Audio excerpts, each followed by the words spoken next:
Hello everybody and welcome back to KXP, where we play Kerbal Space Program in third person. So today we are going to send up a rescue mission. Tomeny Kerman in a previous episode had the horrific and traumatic event of witnessing his co-pilot die, and we need to get him back and make sure that he is okay, doing well, and he knows that he is safe back on Kerbin. So we're first going to take a look at our science. We've got 258 to spend, and we're going to need to utilize whatever we can in this mission. Thankfully, Tomeny is in orbit, so therefore it'll be a little bit easier. We don't have to land on any surface. The mobile processing lab would be a great thing to get. After seeing how useful it was in the KXP POV episode, it would behoove us to also set up a space station. However, we're not going to spend it right now because we do need to be very careful with what we get. Better command pods, or at least ones that hold more Kerbals, would be nice. Better engines, better aerodynamics, all of this would be good to grab. We're in a time where a lot of the science gives us great parts. However, we're not going to spend any of this right now, and that's because we are just going to send the exact same craft that we sent in the last episode to rescue Tomeny and MODLISTS before the disaster struck. Anyways, we are going to come in here into the mission control room, and we're going to grab 4 missions, 2 missions to do a flyby of Midmas, because we weren't going to want to start that. And then we're also, like the POV crowd, we're going to grab a Kerbin space station, and this one we're going to do the Mun space station. We're going to do basically an identical mission as theirs, but with our own space station idea and craft. But anyways, here we are on the launch pad once again. No need to waste any time. Like I mentioned before, it's the same craft as in the last episode. Today it is piloted by Jo Kerman, a novice pilot on her first flight. It's good to see that she's willing to do something so daring. And it's going to be a very typical launch, except for the fact that the Pila engine has such a high thrust-to-weight ratio. And I keep forgetting to kind of turn that down, but it gets us up to our apoapsis pretty quickly. We barely even have time to pitch over in any kind of efficiency, but nonetheless, we're going to ride as far over as we can before we get pushed too far by the aerodynamic forces. And it's always nice to see that Firefly re-entry effects are not just on re-entry, but also on exit as well. I can't wait till we start dealing with SSTOs and space planes, because that's going to be a lot of fun. And we're going to be doing that soon because we should have enough science to unlock it. Alright, 133 was our apoapsis, but because we stopped our burn so early on, we lost a lot of that altitude, and now our apoapsis is 116 kilometers. But nonetheless, we should be able to circularize. We plot our maneuver into flight computer to let that handle, and then we go ahead and stage our fairings, and then suddenly the force of one of those pieces comes rocketing back and dents our tank. I've seen this once before, but I wasn't recording at the time, so I never got to replicate it, and I don't know exactly how to replicate it, but I was kind of happy to see it happen again, because I wasn't expecting to. But concerningly enough, we're not really sure. When I did it the first time, I just basically ended the simulation. But so I'm not sure if this is going to work, or if it's going to explode, or if this mission is even viable. So I'm getting prepared to abort the mission. However, it seems to be firing well enough. The shaking around is pretty typical of the Pila's gimbal. And once again, I forgot to turn that down in the VAB, but nonetheless, we are in orbit, 110 by 116. And so now we're just going to plot our way out to the Mun. We've got 1,292 meters delta V, so I am not concerned about this lower stage. I don't think we lost any fuel with that little accident there, so it's nice to see. But nonetheless, it's going to take us roughly 800 and some odd delta V to get there, and so that's pretty nice. We don't have any explosives on this. We could have crashed it into the mud. However, we're not going to. We're going to utilize as much fuel of it as we can to circularize. As we see here, we're already getting our closest approach, which is actually pretty nice. Come to see it, but I do mess it up. I had a better one earlier, but played around too much trying to bring it down into the same inclination, but that's just not going to happen.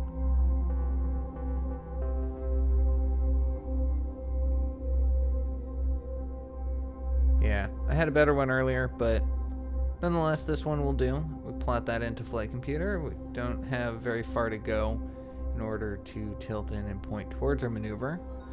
We tuned down our thrust limiter, so we have a much longer burn, but it will be a lot more accurate. And right now, that's something I'm going to value.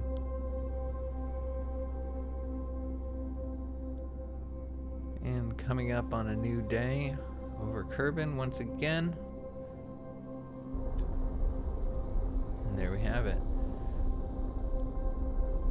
So now while this burns, I'm going to start talking about our plans for the future of this series. Like I showed before, we grabbed the contract for a flyby of Min-Miss. And we, in the last program, we sent probes to the mud first, and it was very beneficial. We got a lot of science out of it because of the fact that we were able to land in 3 different biomes and transmit all that back. So we did end up having an advantage over the POV crowd because we had more science than they did at the same given point. However, because of the fact that we weren't able to send a Kerbal until later to plant the flag, they were able to conquer the moon, or the Mun, excuse me. They were able to conquer the Mun before we were sneaking ahead in our space race. So I think this time we're actually going to take note from them and send our Kerbals first. We have the technology to do so. We have the ability to keep them safe as long as we pilot well enough. So I think we're going to turn our sights onto Min-Miss, and we're going to try to send our Kerbals there themselves. Unfortunately, we're going to have to take better precautions than the last time, and if we're going to send them with a rover, which, you know, I'm still not sure, we may just send a lander and let them hop around, or maybe even just take the one and be grateful for what we can accomplish. But regardless of how we go for it, we're going to push aggressively for that, and in the next episode I hope to have some progress, as long as this mission goes well and we don't end up losing any more Kerbals. Because if we do lose another Kerbal in this episode, one or both, all those plans are going to go out the window, and we're going to be a probe only program for a little while. Maybe for a long while, you know. It's we got to learn from our mistakes, and we got to keep our Kerbal safe. But anyways, the burn out to the Mun is done. I kind of talked through it, but we made a mid-course correction. As you see here, it's only 7 meters per second and a tiny 4-second burn. But that will bring us into the periapsis that we want. And then a little bit later, we're going to work on rendezvousing with the craft. And as much as I would like to let MechJeb just kind of handle everything and do an auto rendezvous, I wasn't really able to. I didn't spend a lot of time trying to figure it out, but I wasn't able to figure out how to set it up with the typical MechJeb window. I know how to do it in certain IVAs, so it's pretty easy, depending on which capsule you're using, but I didn't feel like going into IVA to do an auto rendezvous, and so we're gonna do it by hand, but it'll be good. So now we are plotting a maneuver at our periapsis to circularize. Not exactly at our periapsis, excuse me. Actually, we are putting it at our closest point. And that's because we don't care about a perfect orbit, so we don't need our maneuver to be exactly at our periapsis. But we would like to have at least one part of our orbit to already be intersecting with the target craft's orbit.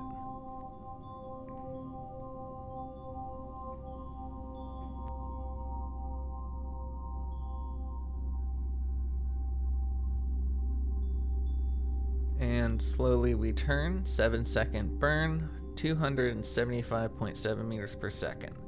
We've got 447, so this whole stage will be able to bring us into orbit, which is nice. It's about where we were at in the previous episode. We were able to use even some of this stage for landing. So good to see that the mission is working out the way that it was intended to, the way that it was in simulation, and the way that it was in the previous iteration. So it's always good to see. There we are, the shadow of the Mun creeping up in front of us. I tried to adjust our planet shine a little bit later, but for some reason it wasn't performing the way that it had previously, and we do have some dark spots in today's episode, but we're only in the dark side of the Mun for a little while, so it doesn't affect it too much. Here we are, once again. Beautiful surface. Parallax continues showing off its render distance. And with that little camera change, we are in orbit. And now we are at 36 by 31, looking good. We're no longer as close to the craft as we were when we initially planned our maneuver out here, but nonetheless, that'll be fine. We weren't going to be close enough to have a perfect rendezvous. But it is at this point that I realized that we are orbiting in the wrong direction and will not be able to match our speed with the craft that way. So we are going to actually flip around entirely 180 degrees shift, and as you see here, that now takes more delta V than we do have in our lower stage, so we will be jettisoning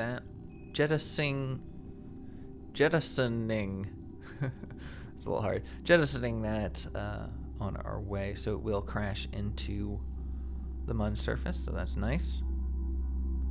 Unfortunately, that does utilize quite a bit of our fuel from our top stage, and we will have, this is just to change our orbit.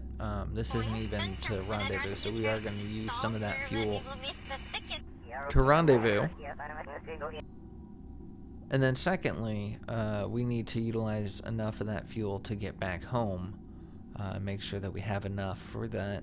And unfortunately, there is fuel left in the target craft, Tomeny's craft. However, because of the fact that we put probe cores on the top of this, we can't actually dock with Tomeny's craft. These capsules were like designed. These are designed after the Gemini capsules, which were a big portion of that project was to prove that you can rendezvous two vessels in orbit and connect them. So that's just kind of the whole point of this capsule, is the fact that we can do so. But nonetheless, we're not going to be able to, so we're just going to have to get into close proximity and have Tomeny EVA his way over. But if we could have docked, that would have been very useful, because then we could have taken the fuel off the craft as well as the life support. But you live and you learn, or you live at any rate. And we are now reversing our direction, and you can kind of see that we're starting to head the other direction. It takes quite a bit.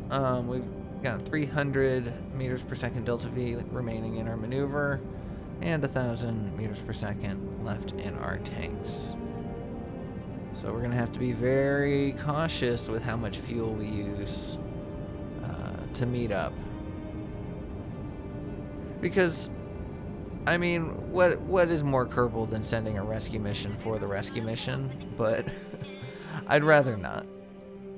So our orbit started getting a little funky, and I was like, okay, let's push it out at our apoapsis, and then I realized our apoapsis is behind us, and 11 kilometers above the surface is not a guarantee that you'll survive. There are a few mountain ranges, I believe, that are higher than that. I think the 13 kilometers is the highest on the MUN.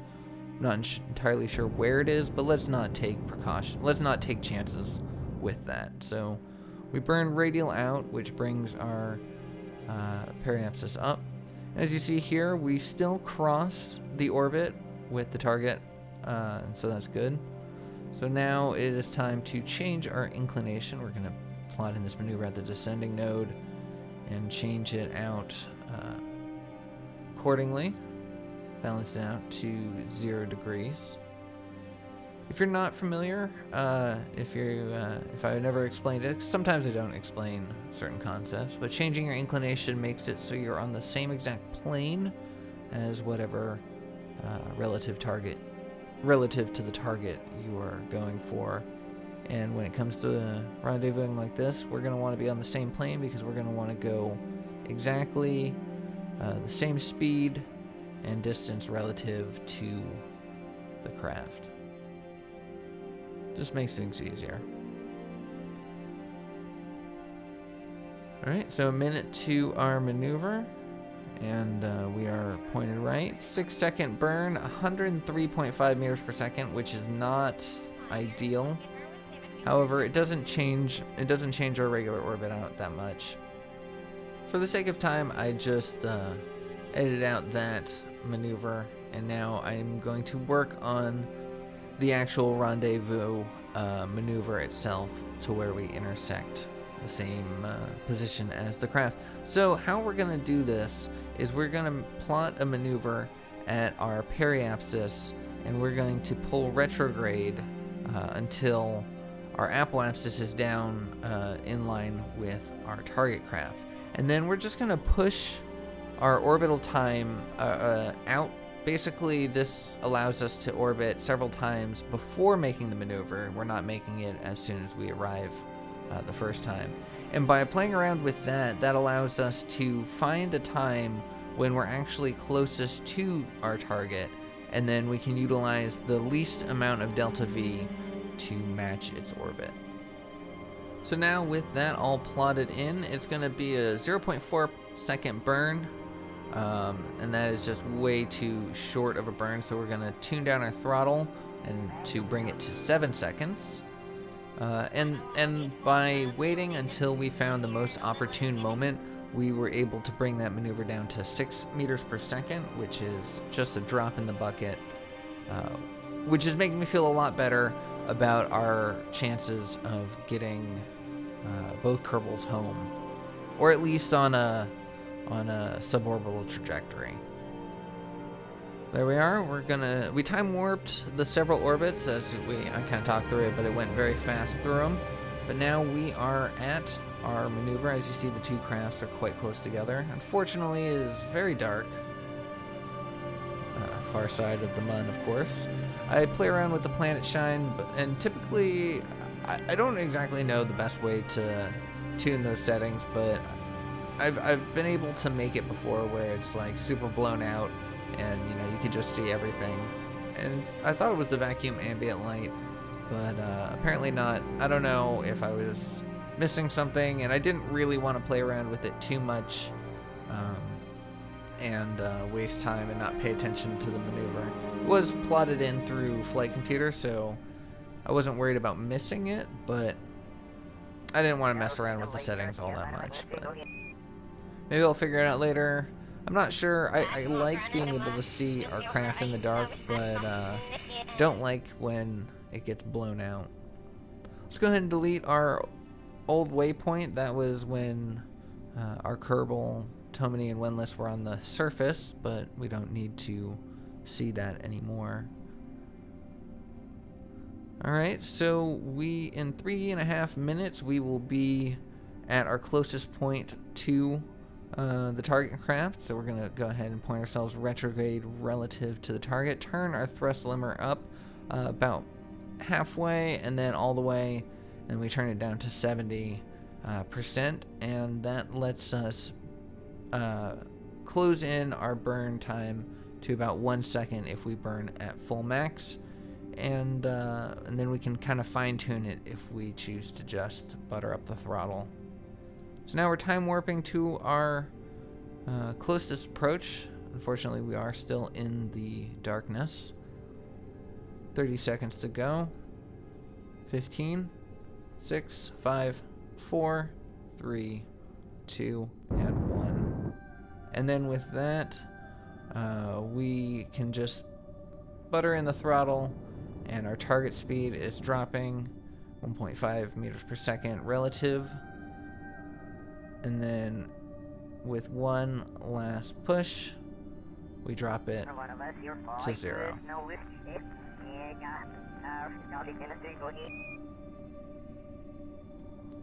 And there you have it. We are now essentially motionless relative to our target craft. And look at Jo Brett. She is just absolutely beside herself. So happy. We did push ourselves out of alignment. As you see now, we are approaching our target ever so slightly.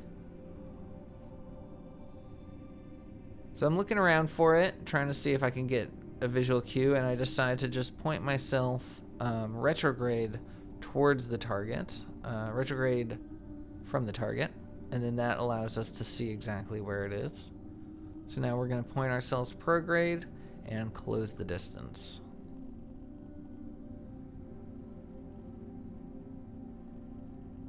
Got to get a good shot for posterity, though. All right, we don't want to come in too fast. Patience is a virtue here, because we can just simply come in very softly and safely, and then just allow time warp to let us be impatient. But nonetheless, we are going to burn ourselves quite quickly. Thankfully, we're not going to hit the craft. We're off the plane, but we do want to be close enough that Tomeny doesn't have to travel very far to meet up.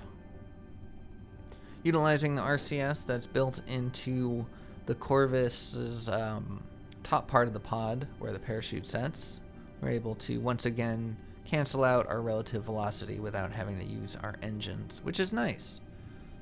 So now it's time to transfer to Tomeny, get him out on EVA, make sure he takes all the data because there's a lot of science to be had, including mudstones and surface samples, material sciences, and what have you. Once again, forgot to change the settings, so we're in first person IVA in order to move our way forward. But I will change that by the next time we play. It's simply as simple as just canceling out key binding to zoom in. Anyways, it's not too hard to get close to the craft, but there's no need to do anything fancy or have fun on EVA. We really just want to get him safely aboard as quickly as possible.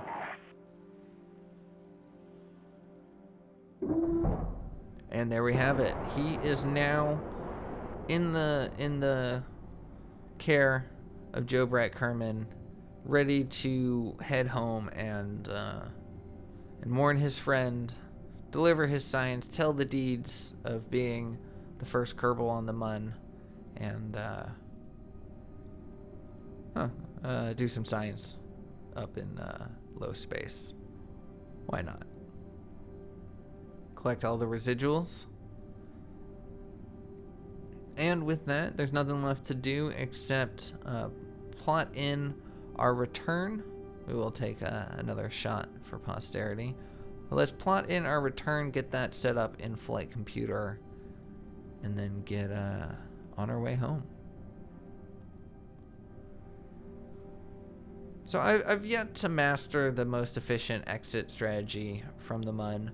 I kind of just wing it each time, but on this one I lucked out pretty well. I like when I can just keep burning in one direction and it brings our periapsis below the atmosphere. So we're just going to bring it around 42-ish. I do bring it up there, but we're going to bring it back down. So 45.97 kilometers is well enough. So let's go ahead and plot that into Flight Computer. Get ourselves ready for the burn, which will happen in about 22 minutes, excuse me. So with that ability, I see that in the top left corner we have local control, which means that this craft also has local control. So it is responding to commands from the KSC. So we're going to go ahead and kill the rotation on that so we can gain control again.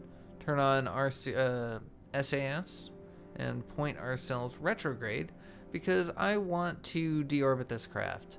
It does have a communications dish on it, but it doesn't have a secondary one to bounce that communication towards the active vessel. So unfortunately it cannot act as a makeshift satellite. It's just another piece of orbiting debris at this point. So we're gonna deorbit it. There is use in leaving things like this because, you know, essentially we could have had another craft come here with a more advanced technology and utilize the fuel or the life support on it, but how can we resist crashing something into the mud? This is Kerbal after all. So the probe core survived, so we decided to watch it as it goes along its final journey. It surely will explode upon impact here, but it gets quite a bit of distance from the previous part. It's the sound of all the other pieces exploding against the surface, and finally, there goes that one. That's good. We don't learn anything from it because we don't have any science attached to the surface, but fun to do an impactor nonetheless. It does take me a second because it won't let me transfer to the other craft, so I just went to the tracking station, switched it over, and then just, you know, cut out the footage. So here we are back again, Tomeny and Joe Brett, ready to say goodbye to the Mun and hello to their friends and colleagues.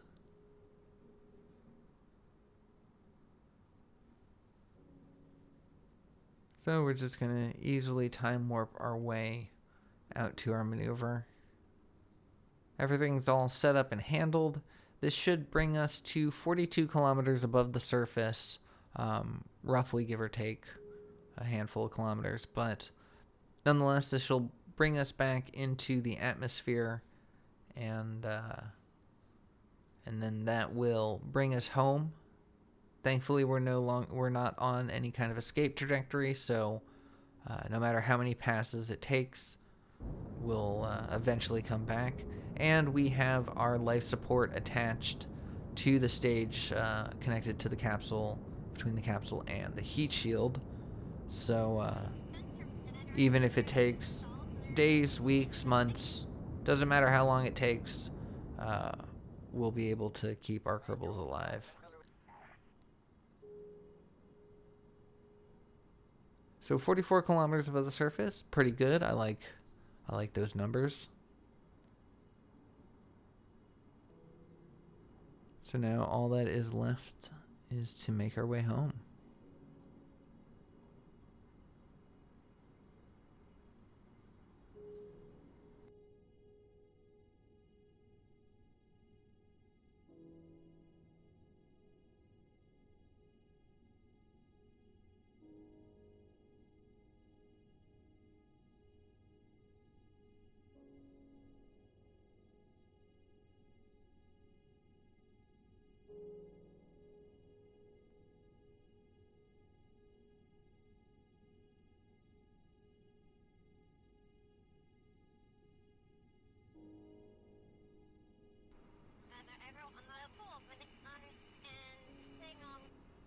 And we get word from Mission Control that it is time to time warp our way closer.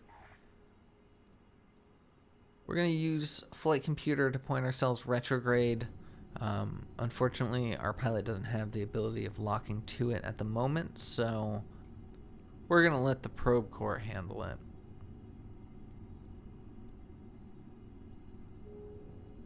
But we come close to the surface at 147 kilometers above. We readjust ourselves so that way we can jettison our lower stage, hopefully at an angle. Unfortunately, it wasn't as much of an angle as I would have liked.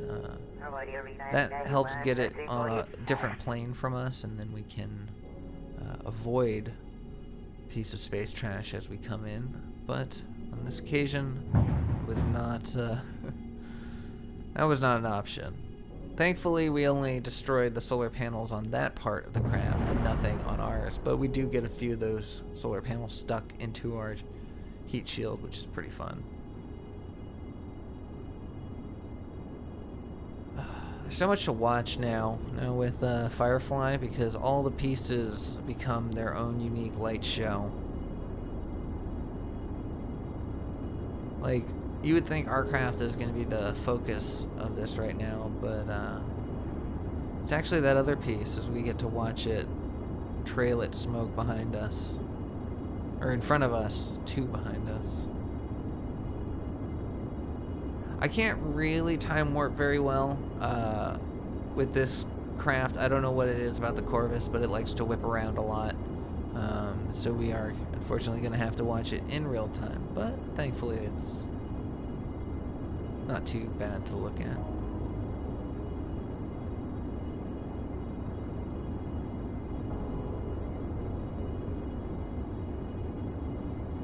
There goes the lower stage, now officially going slower than us.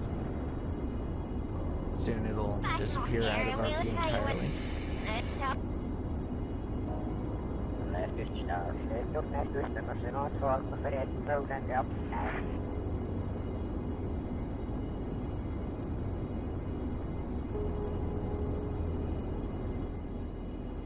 Someone once asked in the comments why the flames were separated from the heat shield, why there was a gap in it, and wondering if that was a bug. And another helpful commenter of the community responded and let us know that that was actually a real event in real-life reentries, where there's so much friction going on between the molecules that the heat can't actually touch the heat shield itself. There is too much in the way. So that gap, that little separation of it, is actually part of real-world science. And I just love.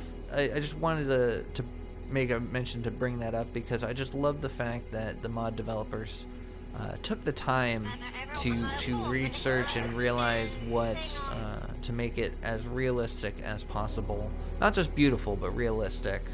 We're going to see in later episodes, once we visit other planets and celestial bodies that have atmospheres, that they even took the time to research what the atmosphere is composed of at any given celestial body, and determined out of that chemical compound what the color of that reentry would be. So not every planet has the same color, and I think that's great. I think the modding community of KSP deserves such great credit for their work, because not just this mod, but many mods on CCAN and Space Dock are mods that people put a lot of time and effort and love and care into, and research to make it not just fun, but realistic.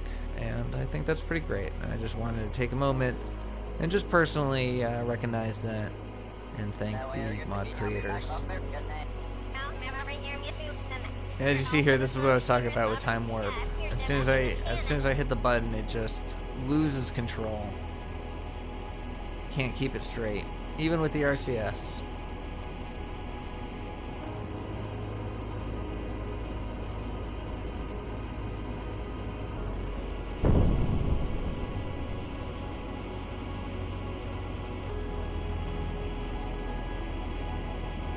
Getting a lot of particle effects coming off the back of our craft. And with that rapid camera change, we are now on a downwards trajectory. We will be coming back to Kerman.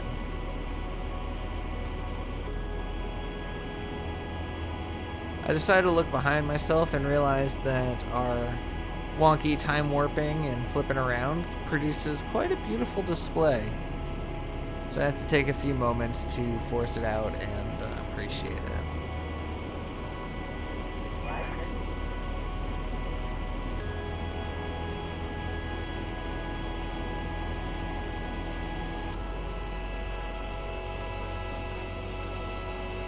And with the dissipation of the heating and the explosions of the air, we know that we are once again safe as long as our parachute deploys and or we have enough time to jump out and deploy our own parachutes.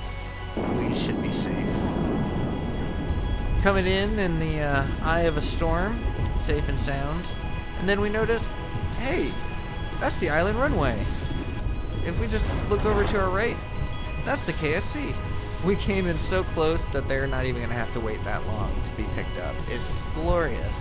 What a successful mission, Joe Brett. Way to go. Tomeny, it's good to see you back. I can't wait to read your reports and see that Munstone that you brought home. Put that on our desk. And just like that, they splashed down safe and sound.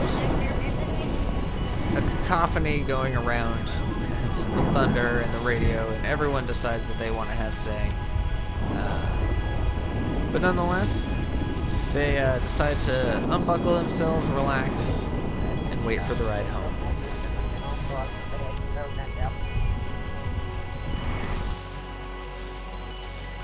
And back at the KSC, we recovered so much science. I was glad that we waited to spend at the beginning of the episode, because that gives us a lot more to work with, and we can utilize it for some pretty great stuff, I think. Yeah, and look at all these ribbons Tomeny got for that mission. Unfortunately, there is no ribbon that is worthy enough for losing your friend in the line of duty. Not that he would wear it anyways. Joe Brett also gets quite a few. Her first flight was quite an eventful one. Got to rendezvous, got to orbit the Mun, all sorts of good stuff. We're going to recover these. In the next episode, we are going to pursue that Min-Miss program like we said before, and hopefully we'll be able to sneak ahead in the space race. But it all depends on what the KSP POV crowd do, because they have the ball next. But anyways, that is where I'm going to leave today's episode. Thank you so much for watching. I hope you enjoyed it. I hope you're looking forward for more KXP. If you did, think about subscribing. Drop me a like, let me know your thoughts, and I will see y'all in the next one. Take care.